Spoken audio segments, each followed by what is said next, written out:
Welcome to second day of the Philosophy of Plant Biology workshop. Our first speaker today is Sophie Veigl from Cohn Institute for the History and Philosophy of Science and Ideas, with the talk Resisting the Biotic-Abiotic Division, the Case of Plant Immune Systems.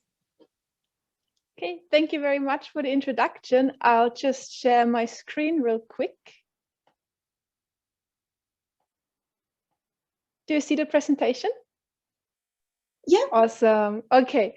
So hi, everyone, and thank you very much for coming to the talk. I'm gonna talk today about the biotic-abiotic distinction in immunology. So the idea that the immune system can only be triggered by living things, but not by non-living things. And I'm going to argue that while this distinction makes a lot of sense in a mammalian or vertebrate perspective, if we look at other instantiations of immune systems, such as the plant immune system, this distinction doesn't seem as natural as it might. So first of all, I'm going to give a very short introduction to the philosophy of immunology and accuse it of a particular epistemic bias, namely taxonomic chauvinism. Then I will argue that if we look at other instantiations of immune system, in this case, the plant immune system, we can question or denaturalize certain biases that are present in philosophy of immunology because of its focus on vertebrates. And I will particularly show that small RNAs as immune factors within plant immune systems help question the biotic-abiotic distinction. And lastly, I'm going to sum up and ask, what do we learn from a plant perspective on immunity? So first of all, I think the current philosophy of immunology can be characterized by a rejection of the self-non-self dichotomy and attempts to come up with other theories of immunogenicity to substitute the self-non-self dichotomy. Besides that, there's also a lot of work on symbiosis, individuality, cancer biology. However, all these attempts, as I try to indicate in this picture, are most of the time formulated from a mammalian immune system perspective. So the examples shown are always based on how things work in mammals. Now, this focus is of course justified because I think it's fair to say that both historically and also in the present, immunology is just a highly instrumental discipline, meaning that immunology first and foremost wants to understand and cure human diseases. Thus, we want to work with models that can sort of mirror these human diseases. However, with every model organism, there is a representational target and a representational scope. So the representational target means which particular real life phenomenon a particular model wants to represent. So for example, a particular mouse disease model might want to represent an actual human disease phenotype. And there's the representational scope. So which range of organisms one model organism can account for. And what I want to argue is that the representational scope of mammal model organisms in immunology are most of the time overstretched, and things are taken to be very general for a whole range of model organisms that the mammalian model organisms actually don't represent. Now, the history of immunology actually is there are quite a lot of critiques that criticize immunology for certain biases. So, for example, there was Donna Haraway, who criticized immunology for naturalizing xenophobia with the self-non-self model. And there's Emily Martin, who showed the different effector cells of the immune system were gendered in particular ways. So they were assigned typically male, typically female properties. So there's a lot of talk about epistemic biases within immunology. However, one type of bias wasn't addressed so much, and this is taxonomic bias. And I will today talk about taxonomic bias or taxonomic chauvinism. So the exclusive focus on model organisms that are human-like at the expense of other model organisms.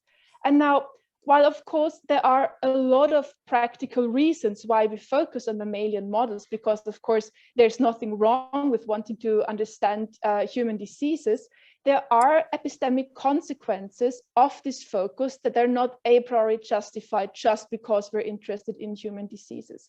And so a lot of ideas and concepts guiding current philosophy of immunology are anthropocentric. So examples of criteria of what constitutes immune memory are formulated from how it's done in mammals and then compared. Characteristics of immune responses. So, for example, the division between adaptive and innate immunity is also based on how things work in mammals. And also a classification of immunogenic triggers, meaning what can even trigger an immune response is also based on how mammal immune responses answer to triggers. Now, how can we break with taxonomic chauvinism? So one idea that they will try in this talk, and so it's a very explorative talk, is just to pick as somewhat of an outsider model organism, at least if it comes to immunology, and see how could we formulate ideas about these immune systems without taking the presuppositions we have about mammalian immune system, and thus try to challenge these presuppositions and see how things would be different if we would base our case on plant immune systems, for example. So if you sample or if you start reading about plant immune systems, both in reviews and in research articles, what you most of the time find is the formulation lack of. So researchers that try to characterize the plant immune systems characterize it by lacking cell-based immunity, by lacking an adaptive immune response. And importantly, the biotic-abiotic division is also up and running when plant immune responses are discussed. So in principle, plant immune responses are considered to be responses against viruses, prokaryotes, and eukaryotes. There are a lot of different arms of the plant immune system. So there is pathogen-associated molecular pattern-triggered immunity. There is antiviral resistance effector-triggered immunity. There are cytokinins, there are volatiles, and there is RNA interference. And for this talk, I'm going to focus on the RNA interference-based arm of plant immunity. And also all the data I will show you was done in Arabidopsis thaliana, even though most of the things I'm saying are more general than that, but just to be very clear on about what I'm talking about. So what is RNA interference? So RNA interference describes a process where an effector molecule, a small RNA interferes with gene expression. So a small RNA is just a very short molecule that binds to an effector protein complex and leads this effector protein complex to a complementary messenger RNA. And the most textbooky examples of this targeting is the destruction of that messenger RNA, so it's degradation. And because this messenger RNA cannot be translated anymore, there will be no protein. So we speak of gene silencing. There are, however, also other outcomes, but for the sake of this talk, this will be sufficient. So small RNAs are phylogenetically conserved, meaning they occur in almost all organisms. And those where there are none are believed to have lost them over evolutionary time. There are many different small RNA species. So they are on the one hand classified by the biochemical properties, but also sometimes by in which model organism they were first described. So there can be some confusions regarding that. And they have a lot of physiological functions. So they are involved in genome control and transposon control. They are involved in immune responses, as we shall see very soon. And they're also important regulators of development and, of course, very important for the human context, diseases. Now, one thing that is very important if we talk about small RNAs is that they are not a 0 or 100% type of gene regulator. So small RNAs are fine tuners.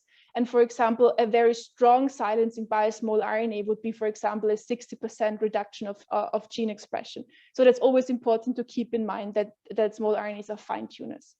In most model organisms, small RNAs have been shown to be amplifiable by one or the other mechanism.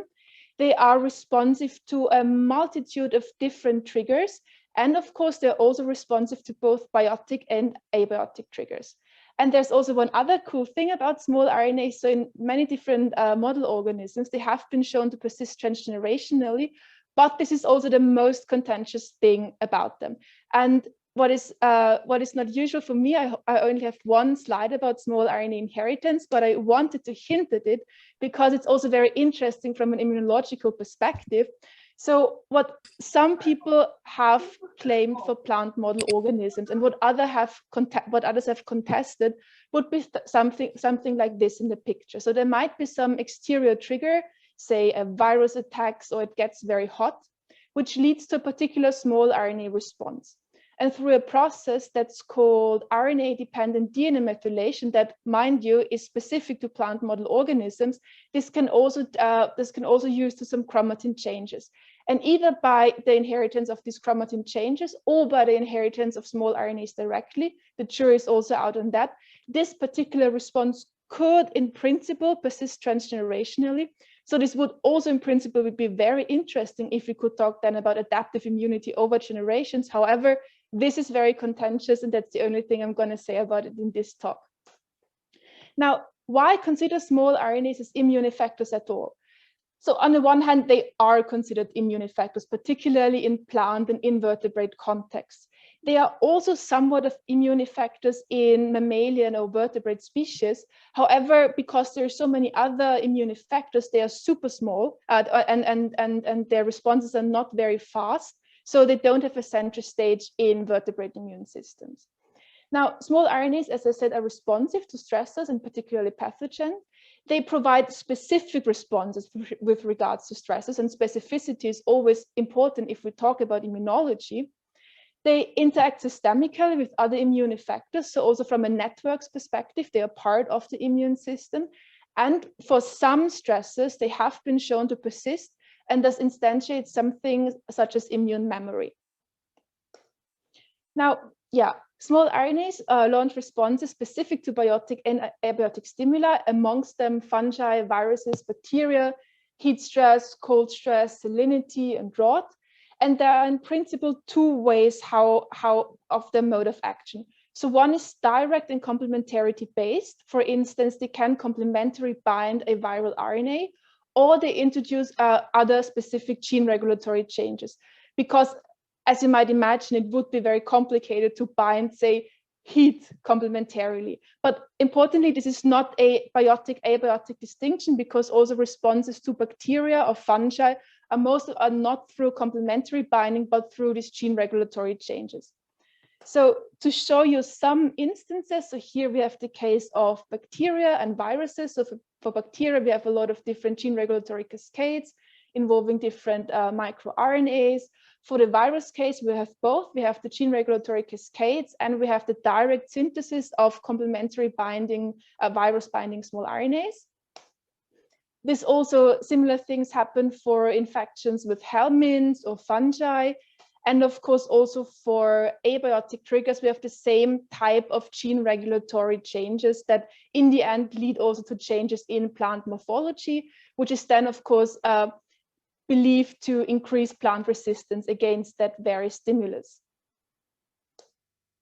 Now, to go a bit further even and talk about the persistence of small RNAs after a biotic and abiotic trigger, I'm going to give you two examples, one for a biotic trigger, one for an abiotic trigger. So it has been shown that RNA-based immunity against viruses persists after virus infection. And actually, this has been adapted as a technology to immunize plants against viruses. So this physiological mechanism is used in the industry actually to create something such as a plant vaccine. There are also cases of stress memory with abiotic triggers. So for example, with heat stress, there's a particular small RNA called microRNA 156, which has been shown to be necessary, and its overexpression sufficient for heat stress memory. It operates through a gene regulatory cascade, and for further exposures, it induces increased tolerance. So we have some sort of immune memory of that stressor. Now, summing up, in plant stress responses, the distinction between biotic and abiotic stresses does not seem intrinsically straightforward, because both responses converge at the mechanistic level.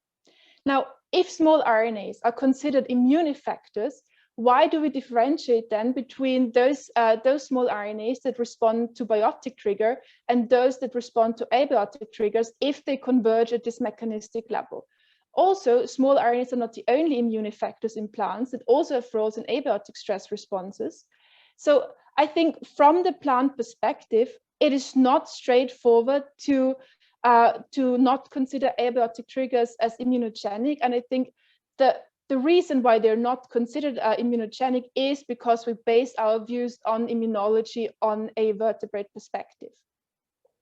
So even more so, in cases where the initial small RNA response to a particular biotic or abiotic trigger guarantees extended immunity against the trigger, why don't we talk about immune memory or even adaptive immunity? And this is also something I think that for a large part doesn't happen because it's just not implemented the same way as it would be implemented in mammals. Now, summing up, what do we learn from a plant perspective on immunity? And I think there are particularly 3 take-home messages. So on the one hand, by doing this, we can question distinctions that are naturalized from a particular model organism perspective. And in this talk, I try to do it for the biotic-abiotic distinction. We can also emphasize that certain phenomena, such as adaptive immunity or immune memory, are multiply realizable. And we can only see that if we take our glance away from our favorite model organisms in immunology that are mammals. And I think also we can gain new perspective on plant interactions with abiotic stimuli, because if we try a conceptual framework where we view them as immune responses against them, we also have another conceptual toolbox to understand these interactions.